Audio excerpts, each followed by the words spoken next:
Hi everyone, welcome along to today's video. Now, being a plumber, there's certain drawbacks in a way when I'm trying to explain videos and things to you on the subject. And one is that, for instance, if I was to show you how to do a tap washer, I would probably dive straight in and show you how to take the head off, then unscrew the body, get the washer and change it, blah blah, put it back, job done. I would always have missed out a very important part that Jan would always remind me of when she'd check a video over and say, you've missed something. What? You forgot to say to turn the water off first. And it's kind of this sort of thing that makes us plumbers slip up a bit, because we're doing it all the time and we just naturally walk into a house and turn the water off, do the job, whatever it is, put it back on, check everything's okay and leave. And it's the same sort of thing that has happened with this particular thing that I want to remind you of now. Now, I got rung up by a friend of mine. Yes, he's got an oil boiler and he's very mechanically minded and knows quite a lot of stuff. He's fairly au fait on mechanics and things, and he said that his oil boiler had packed up. He checked the oil pipe, he had oil in the tank, and now he was onto the filters in the boiler and was showing me pictures of all these, the filter and the inside of his boiler that you should start taking out and testing. I was like, oh, well, yeah, if you've got oil and everything, you've got power in it should be going, you know. And it wasn't about half an hour later he rang back, so I've got it going. I said, oh good, you found the problem? He said, yeah, I found a little button at the bottom of the boiler. I said, not the restart button? He said, yeah, that's the one. And of course I'd realised then that I just assumed that he knew about the restart button, or the reset button as we call it. And every boiler's got one, or 99% have got one. Whether it's an oil boiler, you know, a gas boiler, obviously, it will have a restart button. And that's when it came to me that people don't know about this little button.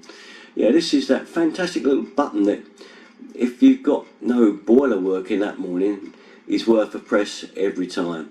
Now, obviously, you only have to do a couple of things when your gas boiler or oil boiler, whatever, doesn't fire up. First, make sure you've got power there. Well, you can usually see with the light on it or something, you know you've got juice. And if you've got a combi boiler, just make sure that the pressure is up to 1 bar, or between 1 and 1.5 bars. And then if it doesn't go, then we come to this very useful button that I'm going to show you on mine. And this is the one here. Yeah, the restart button. The magic button that will fire that boiler up and get it going once again. All I have to do is click that round to there and it will restart the boiler. So, there we have the great reset button that does the job most times. Now, obviously, sometimes it pops just because it may have got overheated slightly. The pump might be just slowing down a bit for all we know, but it's not too bad yet.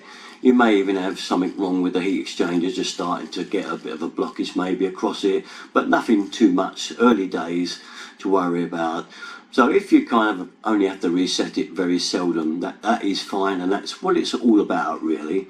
But should you find you have to reset it constantly, then that is saying there is a problem arising with your system. It might not necessarily be the boiler, it may be crud in the system, it could be, say, the pump, the freeway valve, anything, but it's worth noting that if that keeps happening, it's time to get someone in to have a look for you to see why that reset button keeps needing to be reset, because it shouldn't need it. It's there kind of as a fail-safe restart, but in the end, if you keep on restarting it every day just to get it to go, eventually you will get nothing at all and the button won't do anything.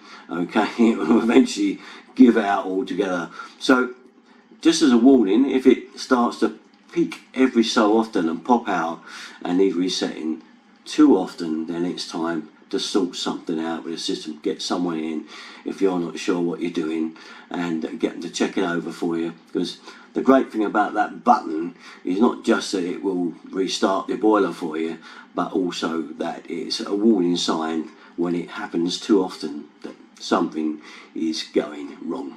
Alright, so there we have it, just a little one I thought I'd pass on to you guys, and it's the easiest fix in the world, isn't it? most times. Okay, that's about it though. All my stuff, you know where to go, Derek and 33. Thanks for watching guys, bye bye.